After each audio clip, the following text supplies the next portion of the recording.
We're now going to move on to studying area, and areas of polygons and areas of parallelograms is actually where we're going to start.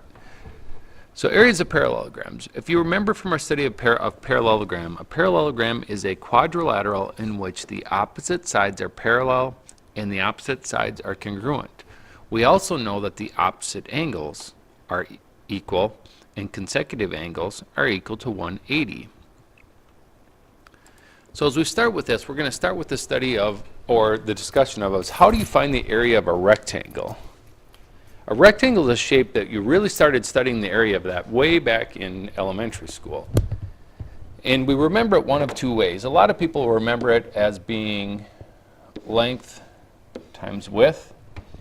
But as you move into the study of geometry, we stop using the words or the length and width as much, and we start to use what's called base and height. Okay? But before we actually move on from this, we have to talk about the general characteristics of a rectangle, and that is a rectangle has right angles in every color, in every corner. So as we look at this, we realize that the base and the height meet at a right angle. So we find the area of a rectangle by taking the base times the height. Now as we move on to a parallelogram, we notice that a parallelogram has some similar characteristics to a rectangle, but it's definitely different because it does not have the right angles in the corner. We can look at this and see that this rectangle and the parallelogram are pretty similar, and indeed if I actually move this triangle, if I cut it off of this end and I move it over to this end, you're going to notice that my parallelogram and my rectangle are almost perfect copies for each other. They pretty much sit almost right directly on top of each other. We just said that the area of a rectangle is found by taking base times height when they meet at a right angle. That's going to be true then for a parallelogram. The same thing is going to be true. The area of a parallelogram is going to be base times height. But the key part here, as I move the corner back across, or the piece I cut off across, is understanding what the height is. The height on a parallelogram will never be the segment that goes diagonally down a side. This will never, ever be considered a height. So we cannot call that a height. So we're just going to get rid of that altogether. That can't be our height. If you remember back to the previous slide, I said the characteristic of a height is that it meets the base at a right angle. So the height for this parallelogram, we would want to use that red segment right there. So our height meets our base at a right angle. The formula is the exact same for a rectangle and for a parallelogram, but just be very careful that you use the height of the parallelogram, which is found by connecting the two bases with a perpendicular line, and you do not use the slant height of the parallelogram.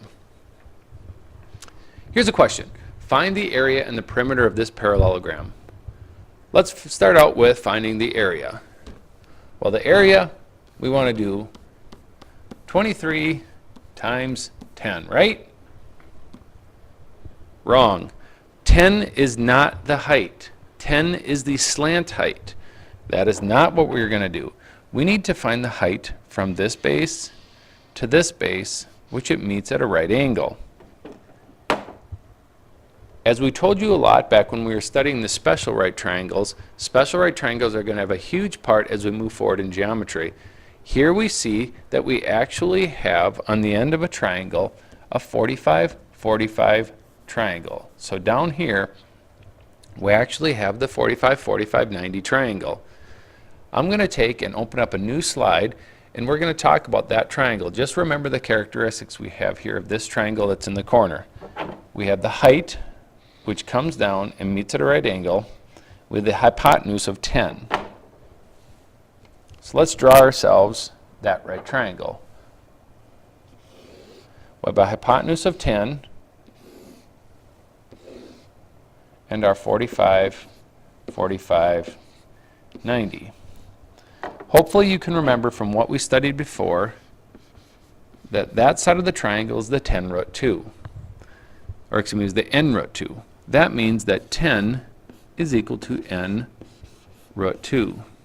We need to solve this for n because in our special right triangle, the 45-45, this piece here would be n, and this piece over here would also be n. We need to find the value of n. We do that by dividing by the square root of 2. We now have n equals 10 over the square root of 2. Now we need to rationalize our fraction, meaning we cannot have a square root in the denominator. We have n equals 10 square root of 2 over the square root of 4, which is just 2. Lastly, we should reduce our fraction. 10 divided by 2 is 5, so we have n equals 5 root 2 over 1, which is just 5 root 2. We can put this right there. Bringing that back to our parallelogram, we now have that the height of our parallelogram is 5 root 2. So to find the area, we take base times height, which is 23 times 5 root 2. The nice thing about multiplication is that we can multiply things that don't necessarily look alike, because between the 5 and the 2 there's also a multiplication sign right there. So we can just do the 23 times the 5 and just add the square root of 2 onto it. We'll have 115 root 2. We need to label our answer, so what measurement was it? Inches. Area is always squared units. We're multiplying a two-dimensional object. We're taking inches times inches. We have inches squared. Now don't forget to answer the question about perimeter. Perimeter is just the distance around. We have 23. Now remember, it's a parallelogram. That makes the slanty side on the right side also 10, and the base on the bottom a 23. To get perimeter, we take 10 plus 23 plus 10 plus 23, or the perimeter is 63 inches.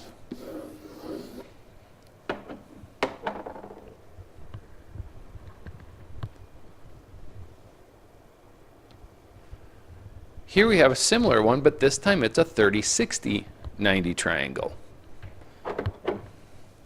Again, we're going to drop in the perpendicular height.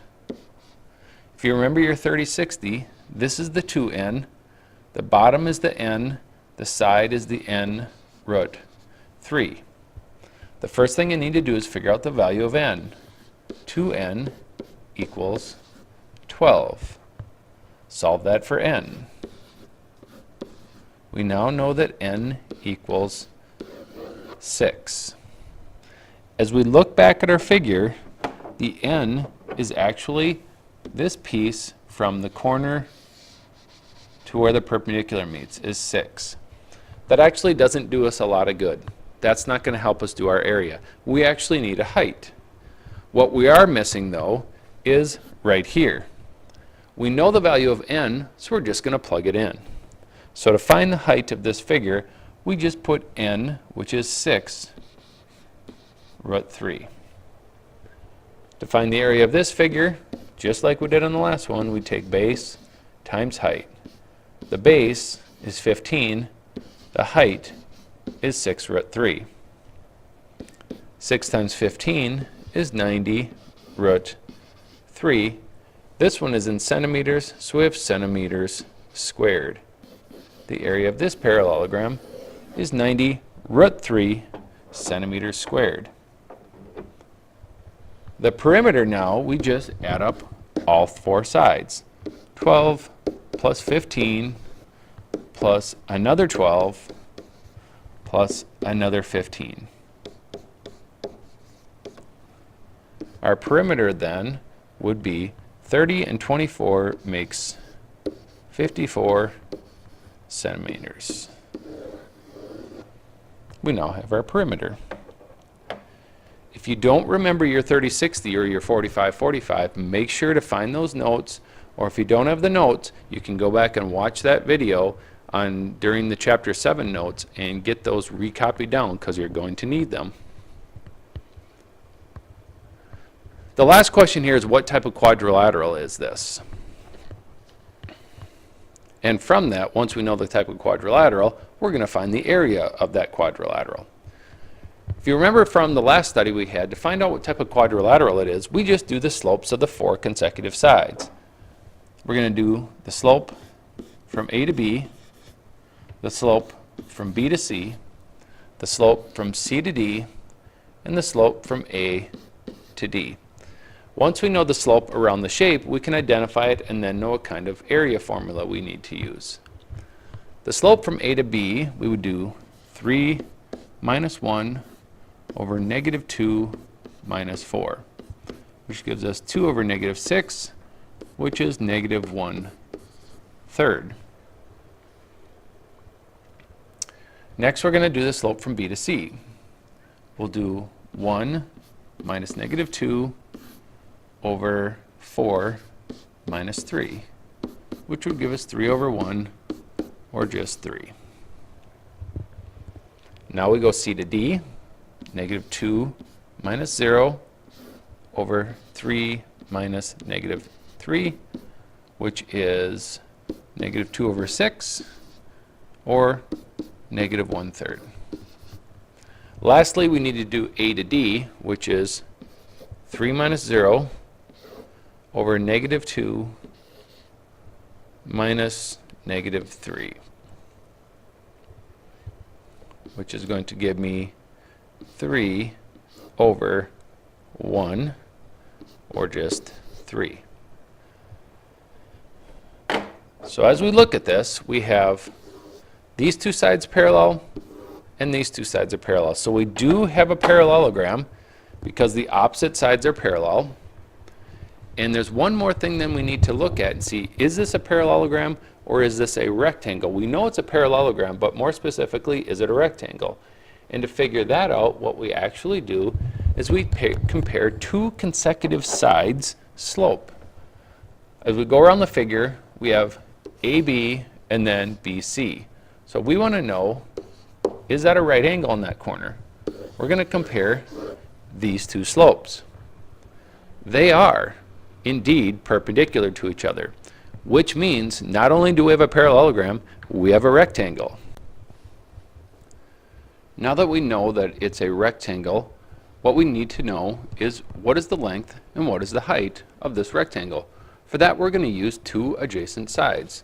So I need to know what is the length of AB.